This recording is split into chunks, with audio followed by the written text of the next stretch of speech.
We interrupt our program to bring you this important message. Hello and welcome to The Interruption, the Global Institute for Tomorrow podcast. Following Chandran's never-ending travels around the world, we're going to talk about his recent visit to the US, where he gave talks about his book, The Sustainable State, and also to Canada, where he spoke at a conference organised by the Foreign Ministry on the Asian middle class. So, Chandran, what did you take from your visit? Well, perhaps before going into the content of my talks, I thought the thing that I like to share is the impression I got visiting two countries, close neighbors, and the very distinct difference in the way one is treated. And so I thought I would share with people that I landed in LA, and it took me 2.5 hours to get out of immigration. And essentially one is treated like someone who should not be visiting. And if you do get to visit the United States, then you have to be essentially tested and put through the mill. Now, I was very amused by this because 3 weeks before I spent 2.5 hours at the immigration in Mumbai. But that's not India trying to make you unwelcome. It's the legendary Indian sort of bureaucracy, and it's the Indian way, and one kind of laughs it off, though it's not that funny if it's at 2 a.m. But in the United States, it's very different, and it's almost menacing, the way you're treated. The immigration officers shout at you. You're made to feel that at any point, if you disregard any of the instructions, you can be taken away. And that's not just me speaking. Being in a queue for 2.5 hours, you speak to a lot of people around you. And I was very intrigued that although they have issued electronic systems now to scan everybody, etc., and you have to put your passport in, what then happens is I put all my details in, nothing said I was rejected, and then out comes a slip. But that slip then has a cross right across your face. That's a nice way to welcome someone. And that cross immediately means you have to go in the long line. And then you're ushered to the long line, and that's 2.5 hours. And I thought, well, it might be just, dirty foreigners like me who have to put up with this nonsense. But next to me was a woman of Nepali descent studying law in the United States, green card. And I noticed that she was absolutely scared. She lives in the United States, speaks with an American accent. All intention and purposes, I could tell she was American, but she was not a white person.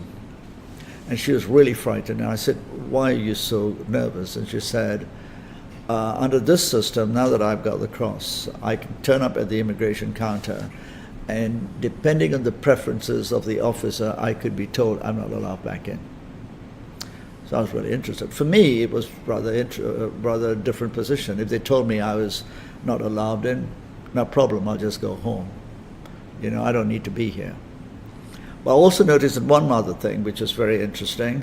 I noticed 4 or 5 others speaking with American accents in the queue adjacent to me, and they all had, I looked carefully, they all had American passports. So this is not green card holders. So I was wondering, why on earth are they in the same line with me? And then someone told me they're Hispanic. It's American citizens speaking with American accents, dressed like the average American, Hispanics in the same queue as me, the great unwashed. So that was very interesting. So I mentioned that because it's both amusing but also interesting to see American citizens being treated so bad. But the point is the menacing mentality of the immigration officials. So then I'll then say quickly that then I go to Canada a few days later, about 5-6 days later, expecting maybe the same thing, but my God, I was shocked. I was shocked by the friendliness, I was shocked by the speed, and I was so surprised at how immigration people went out of their way to welcome you to their country. And this is how it should be everywhere in the world. When visitors come, people should be welcome. That is not to mean we shouldn't have immigration checks. But in the American case, I had spent money, time getting a visa through the American embassy. That is a rigorous identity check. I should not then have to turn up at the airport and have a machine tell me that now I'm ineligible to have my visa be the validation of my entry, and I have to go into a queue. In Canada, it was completely opposite. I had my visa. It was, I have to say, the Canadian process rather torturous, but that's visa applications. But when I went there, that torturous process I had to go through in Hong Kong paid off, because there's hardly any procedures in terms of trying to put me in some long line and check me and make me feel like a criminal. And then I thought it was a real difference. But it also, for me, exemplified such a difference in culture between the two countries that are such strong neighbors. There's so much aggression, unwillingness now in the United States to accept foreigners, fear, and the Canadians were completely different. I mean, they were so friendly, it was almost scary. Okay, so we've got two neighbors, like you say, very similar culturally, yet it seems that they have different worldviews when it comes to foreigners, certainly at least in their airports. Now, what does that say about the countries as a whole to you?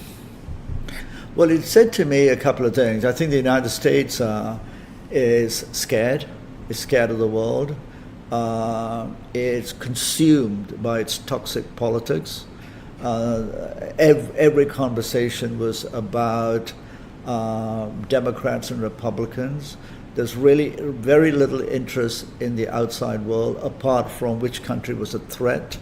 There was no interest in the positive aspects of other countries joining the world, being prosperous, etc. Everything was about fear, threats, China, but predominantly, I say, the conversation was about its toxic politics.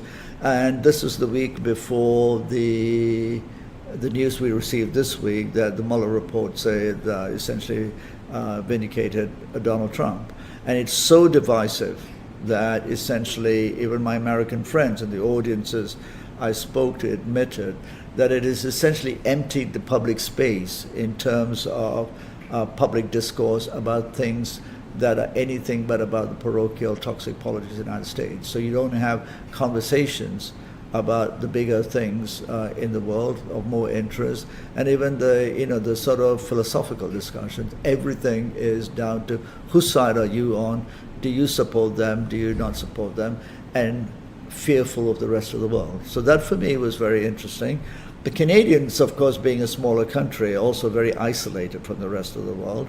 But, they did, to their credit, the Foreign Ministry organize a conference to discuss the rising Asian middle class and to understand. But I did tell the Canadians that, because I found that really interesting during my talk, and I'll speak about the comments I made, but there was across the board a fear of China. And I tried to remind the Canadians that their exports are energy, wood, minerals.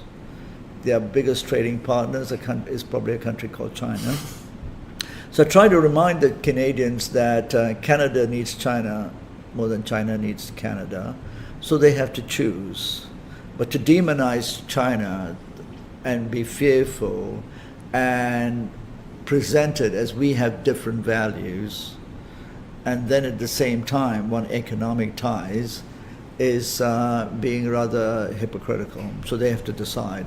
If your values are so much superior, which I think is a statement of arrogance, then you can choose not to do business with people who you think represent either governance systems that you don't like. So that was interesting. But the Canadians were much more open to a bigger discussion, understood the nuances of the points, but their fear of China I thought was very interesting.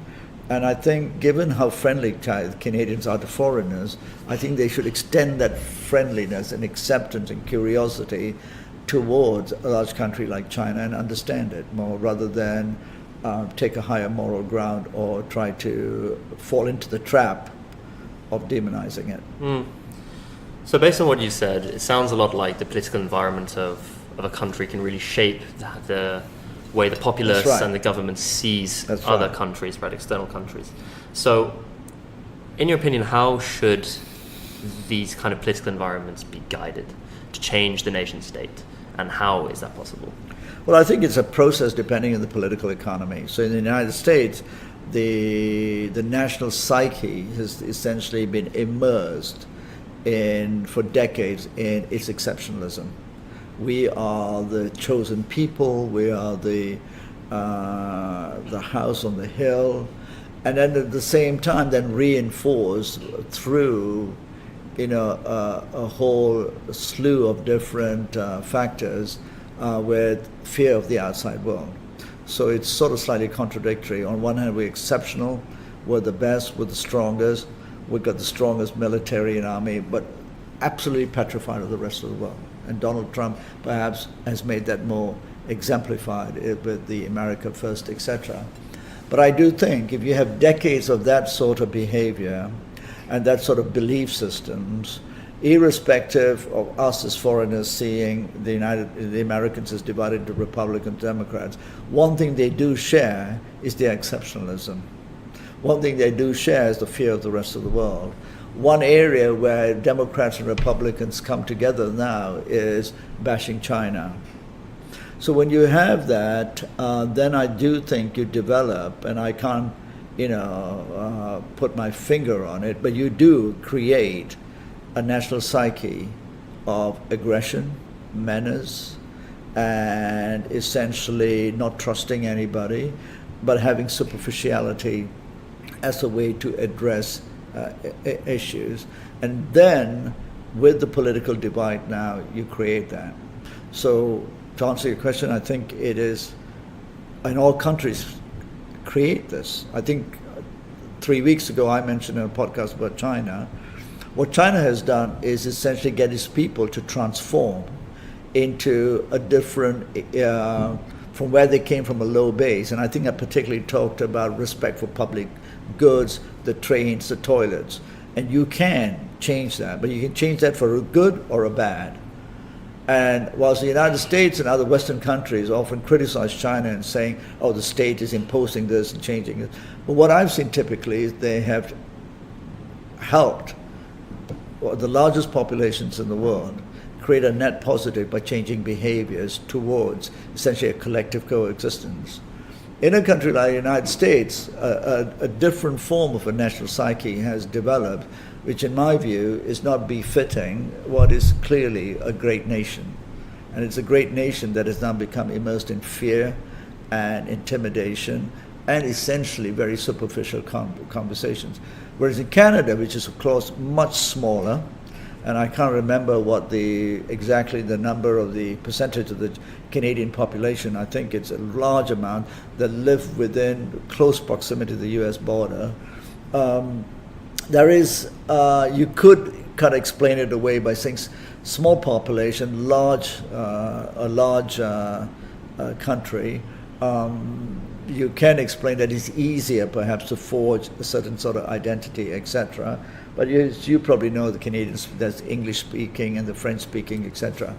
But in Canada, you didn't feel this. I felt a greater diversity of opinions on things, a willingness to engage in a much wider, broader discussion about the world.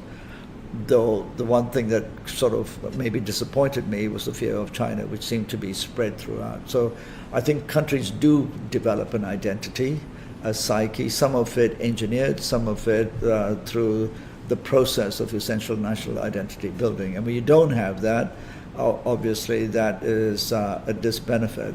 But when you have that and you are not essentially marshalling it to essentially create positive outcomes, then I do think, at least at this stage in the United States, you create this atmosphere which, at least as a foreigner, one feels unwelcome, and one feels almost that the conversations here are not enriching. Okay, well, fantastic, thank you. I think so. We've talked about briefly your point of conversation in Canada. So maybe let's talk about the content of your talks in the United States. So you mentioned this idea that it's possible to engineer the outcomes of a country, right? Now, you talked about sustainability and how it's been synonymized with environmental protectionism. Now, to me, Given just how prevalent the sustainability narrative is, it no longer just encompasses environmental protectionism. It seems like it's almost a deliberate ignoring of the wider themes of sustainability by conflating the two. Now, is that what you came across in the States? Is that what you saw? Yeah, I mean, if I was being very harsh, I would say it was deliberate. But if I was to give the benefit of the doubt, then I would argue that it is quite a sophisticated sort of pivoting of thinking around environmental sustainability. So if I was not to be too unkind to the Americans, I would say this is a discussion that is not commonly held. But where I would think, I'm being critical is when I explain it in the United States and make it clear what the distinctions are, there is a knee-jerk reaction. And that knee-jerk reaction is where I think the public intellectual space is unwelcome. There isn't a public intellectual space, and the platforms where I went and even spoke to in a business school in one of the largest universities in the USA are unused to this discussion and almost unwelcoming of these discussions. Although at a superficial level, everyone sort of says, oh, this is interesting. But they are unwilling to go deeper and accept it as a probable area for further analysis and discussion. So I gave the example in the United States of essentially the chapter in the book. I think it's my chapter 1, where I separate the definitions of environment and sustainability. And to make my point, I said in California, if one looks at the future scenarios, particularly in terms of climate change and the predictions that the fires and the droughts will get more intense, then obviously there's a sustainability challenge here, which requires policy intervention.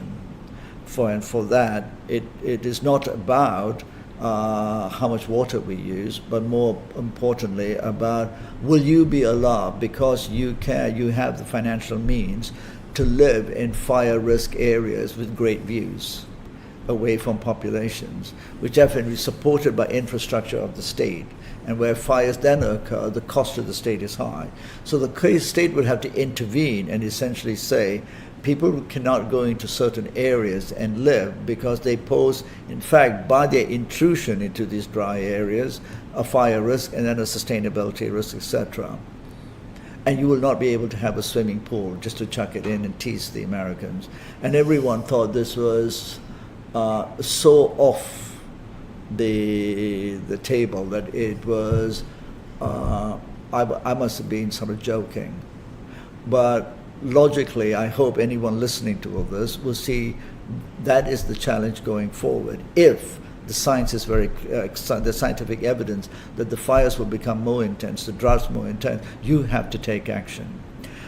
Then when I talked about emission reductions, the Americans would talk about emission reductions as more technology and the notion that you can have driverless cars and car sharing. But in LA, the evidence is very clear. Carpooling, Uber, etc., has in fact not reduced car populations in cities. Some people argue it has increased it, in fact. So then if you're looking at emissions controls in the United States, it's about more technology.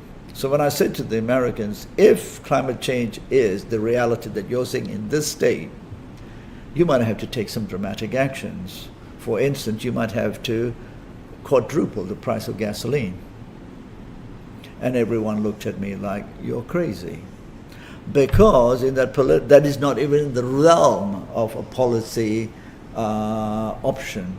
Because no American president or governor is going to say, we're going to increase the price of gasoline, not even by 10%. In fact, every political leader tries to commit to reducing the price of gasoline.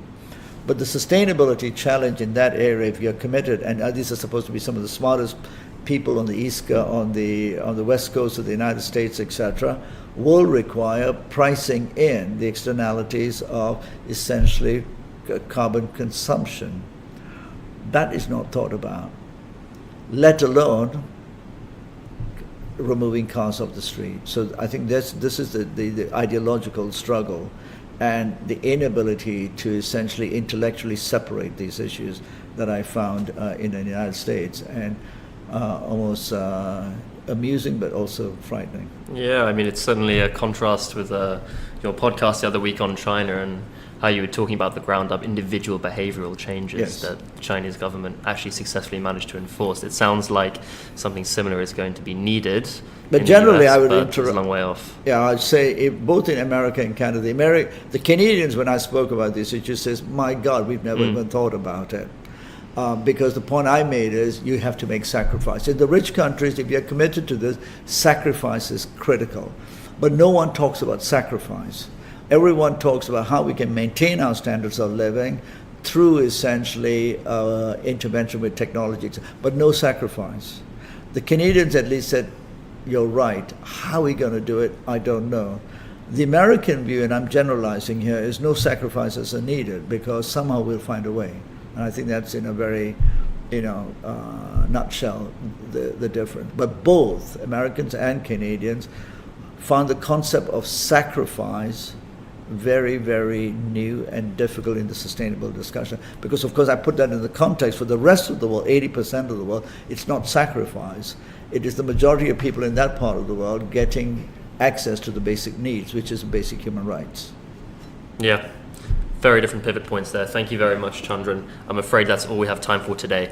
Now, if you're interested in the work that we do at GIFT, please check out our website at global-inst.com or our Facebook page. Just search for The Interruption by Chandran Nair.